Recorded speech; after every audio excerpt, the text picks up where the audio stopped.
छोटापुर नाम के गांव के बच्चों को स्कूल जाने के लिए एक नदी को पार करके जाना पड़ता था। ये बात सुनने में तो आसान लगती है, लेकिन उस नदी में एक खूंखार मगरमच्छ रहता है, जो वहाँ से गुजरने वालों पर हमला करके उन्हें खा जाता है।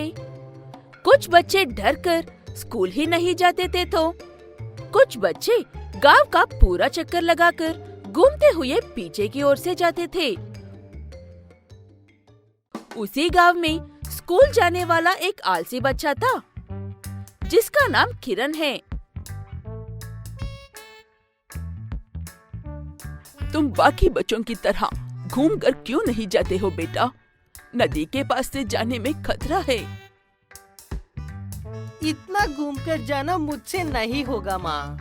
आप चिंता मत करो, मैं नदी सिर्फ उसी वक्त पार करता हूँ जिसी वक्त वो मगरमच्छ किसी और काम में व्यस्त होता है। और अगर वो व्यस्त ना हो तो तब क्या करते हो? वहीं पर बैठकर इंतजार करता हूँ या फिर थोड़ी देर सो जाता हूँ। मैं क्या करूँ इस आलसी बच्चे का? जाओ, स्कूल के लिए देरी हो रही है। ये कहते हुए अपने बेटे के आलसीपन से परेशान किरण की माँ उसे स्कूल भेजती है। आज किरण की माँ ने उसे 2 टिफिन के डब्बे भरकर दिए थे। एक में हर रोज की तरह खाना था और दूसरे में गुलाब जामुन थे। हर रोज की तरह मगरमच्छ के व्यस्त होने का इंतजार कर रहा किरण आज बोर हो रहा था, और वो मगरमच्छ भी उसे ही देखकर अपना मुंह खोल रहा था। इसलिए किरण अपने गुलाब जामुन वाला डब्बा खोलकर मगरमच्छ को दिखाता है। इस स्वादिष्ट गुलाब जाम को खाना है या मुझ जैसे बेस्वाद को खाना है? एक बार इस गुलाब जाम को खाकर देखो, उसके बाद तुम्हारे दिमाग से मुझे खाने का ख्याल ही नहीं आएगा। ये कहते हुए किरण उस मगरमच्छ के मुंह में एक गुलाब जामुन डालता है। वो मगरमच्छ उस गुलाब जामुन को बहुत मजे ले लेकर खाता है। उसे ऐसे खाते हुए देखकर किरण अपने सारे गुलाब जामुन उस मगरमच्छ के मुंह में डाल देता है। सारे गुलाब जामुन खाने के बाद वो मगरमच्छ वहाँ से चला जाता है और किरण भी अपने स्कूल पहुँच जाता है। शाम को घर लौटने के बाद किरण अपनी माँ से, माँ, मुझे आज की तरह हर रोज टिफिन में गुलाब जाम चाहिए और मुझे ये मत पूछना कि क्यों चाहिए। ये कहते हुए किरण अपनी माँ की बात सुने बिना ही बाहर खेलने के लिए चला जाता है। पता नहीं ये लड़का क्या क्या करता रहता है, मुझे तो कुछ भी समझ में नहीं आता है। ये कहते हुए किरण की माँ अगले दिन से उसे हर रोज गुलाब जामुन बनाकर दे रही थी, और वो उन गुलाब जामुन को मगरमच्छ को खिलाकर सबसे पहले स्कूल पहुँच रहा था। उसे इतनी जल्दी स्कूल पहुँचते हुए देखकर सारे बच्चे हैरान हो रहे थे। किरण, तू इतनी जल्दी स्कूल कैसे पहुँच रहा है? हमें भी बताना। यहाँ हमें हर रोज स्कूल देर पहुँचने के लिए डांट पड़ रही है। तब किरण सारे बच्चों को मगरमच्छ और गुलाब जामुन वाली बात बताता है। अगले दिन से सारे बच्चे अपने घरों से गुलाब जामुन बनाकर उस मगरमच्छ को खिला रहे थे और वक्त पर स्कूल पहुंच रहे थे। ये सब कुछ दिनों के लिए तो अच्छा था, लेकिन बहुत ज्यादा गुलाब जामुन खाने की वजह से और बहुत ज्यादा मीठा होने की वजह से उस मगरमच्छ के सर में दर्द होने लगता है और काफी गुस्से में आकर आने जाने वाले सभी लोगों पर हमला करने लगता है। जब ये बात सारे बच्चे अपने माँ बाप को बताते हैं, वो सब बड़े गुस्से में किरण के घर आते हैं। तुम्हारा बेटा 1 नंबर का आलसी है और हर काम शॉर्टकट में ही करने को देखता है।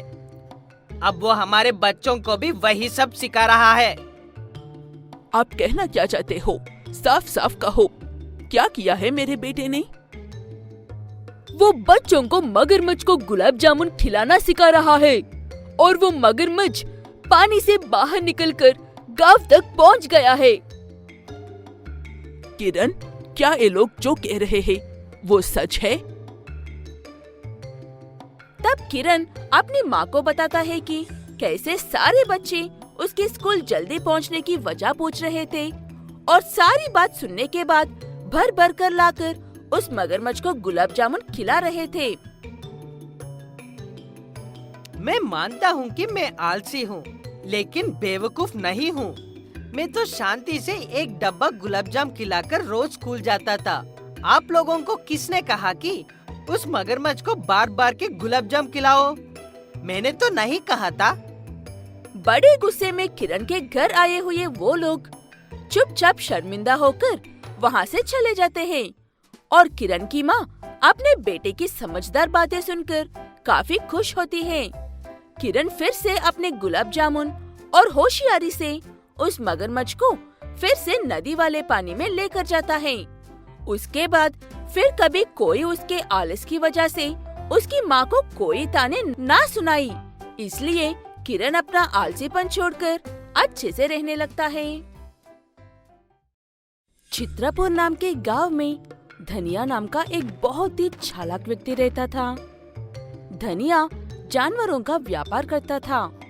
वो गांव वालों से उनके गाय, बैल और बकरियां खरीदता था और उन्हें शहर में ले जाकर बेचता था।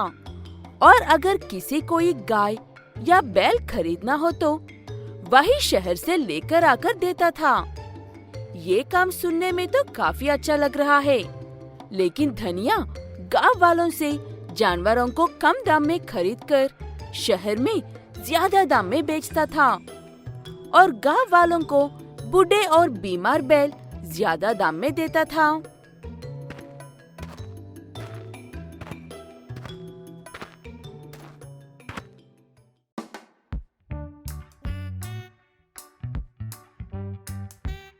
क्या बात कर रहे हो गोविंद? ये कोई साधारण बैल नहीं है। बाहुबली पिक्चर देखे हो ना? उसमें जो बैल बाहुबली के भाई से लड़ रहा था, ये वही है। ये लेकिन तो किसी भी कोने से वैसा नहीं दिख रहा है और ना ही ये स्वस्थ लग रहा है मुझे। कोई और बैल है तो दिखाओ। मुझे पता है कि तुम्हारे खेत में काम शुरू हो गया है। चुपचाप ये बैल खरीद लो, वरना बाद में ये भी नहीं मिलेगा। ऐसे लोगों को जबरदस्ती गाय बैल बेचकर बहुत बड़ा धनवान बन गया था धनिया। उसी गांव में भोला नाम का एक व्यक्ति रहता है, जिसने 3 महीने पहले धनिया से 2 बैल खरीदते थे, जिसमें से एक खरीदने के दूसरे दिन ही मर गया था और एक काम के दौरान में मर गया था। ये बात मायके गई हुई भोला की पत्नी को पता चलते ही धनिया को सबक सिखाने के लिए अपने सारे काम छोड़कर आ जाती है ज्योति। आपने मुझे पहले क्यों नहीं बताया कि धनिया ने फिर से वही धोखा दिया है और हमारी फसल कैसे तैयार हो गई? वो बैल तो किसी काम की नहीं थी, इसीलिए मैंने ही सारा काम अकेले किया है। ये बात सुनकर भोला की पत्नी ज्योति को बहुत गुस्सा आता है और कैसे भी करके उस धनिया को सबक सिखाने की ठान लेती है और 2 दिनों में एक ऐसा गाय खरीद कर लेकर आती है जो साधारण गायों से काफी ज्यादा बड़ा दिखता था। धनिया को ये बात पता चलते ही बड़े गुस्से में अपने कुछ आदमियों को लेकर भोला के घर पर आता है। क्यों रे भोला, तेरी हिम्मत इतनी बढ़ गई है जो मुझे बिना बताए किसी और से गाय खरीद रहा है? उनसे नहीं, मुझसे बात करो धनिया। हमारा गाय कोई साधारण गाय या किसी से खरीदा हुआ गाय नहीं है। मेरे दादाजी जो एक महान जादूगर थे, उन्होंने मरने से पहले इसे अपनी आखिरी सांसें और आखिरी शब्द इस गाय को वरदान देने में इस्तेमाल किए थे। अच्छा, क्या था वो वरदान? हाँ, ठीक समय पर आए हो और सही सवाल कर रहे हो। ये गाय हर शनिवार की दोपहर को जो गोबर करता है, उसमें से 2 हीरे के पत्थर निकलते हैं जो बहुत ही कीमती होते हैं। धनिया वहीं रुककर ज्योति जो कह रही है वो सच है या नहीं जानने के लिए अपनी आंखें उसी गाय पर जमाकर बैठ जाता है। कुछ देर बाद वो गाय साधारण गाय की तरह गोबर करता है। तभी बोला पहले से ही अपने हाथ में नकली हीरे पकड़कर उस गोबर में हीरे ढूंढने की कोशिश करता है और उन्हीं हीरों को निकलकर अपनी पत्नी को दिखाता है। वो देखकर धनिया को अपनी आंखों पर विश्वास नहीं होता, लेकिन वो सब उसकी आंखों के सामने हो रहा था। इसलिए धनिया उस गाय को खरीदने के लिए कुछ भी करने को तैयार हो जाता है।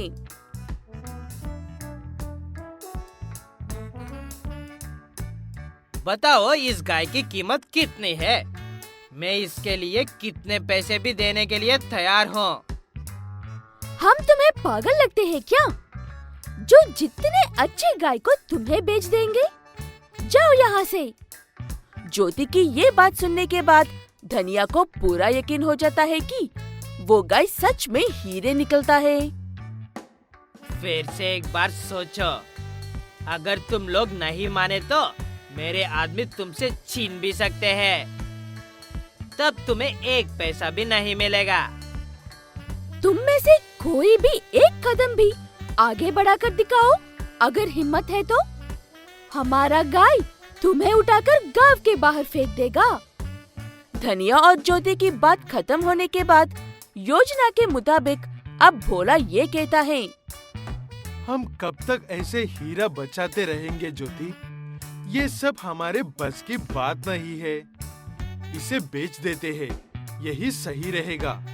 तब ज्योति भी अपने पति भोला की बात को मानने का नाटक करके धनिया को उस गाय के बदले 30 करोड़ मांगती है। धनिया के पास अपना सब कुछ बेचने के बाद भी सिर्फ 25 करोड़ ही निकलते हैं। वो बाकी के 5 करोड़ बाहर से कर्जा लेकर ज्योति और भोला से उस गाय को खरीद लेता है। अब धनिया के पास ना रहने को घर था, ना खाने के लिए खाना था। उसके पास बस वो गाय था और उसे शनिवार का इंतजार था। देखते ही देखते शनिवार आ जाता है और धनिया उस दिन सुबह से लेकर शाम तक वो गाय के पीछे बैठ रहता है और जब जब वो गाय गोबर करता है तब तब उस गोबर में हाथ डालकर हीरे को ढूंढने की कोशिश करता है। लाख कोशिशों के बाद भी उसे कुछ नहीं मिलता है और समझ जाता है कि उसका साथ धोखा हुआ है। इसलिए वो गुस्से में ज्योति और भोला के नए घर के पास जाता है।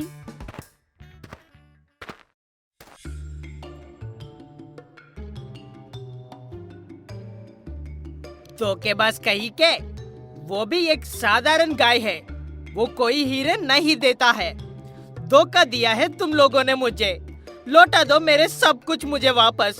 जो तुम अब तक दूसरों के साथ करते आए हो, आज वो तुम्हारे साथ होने पर दुख हो रहा है, तकलीफ हो रही है।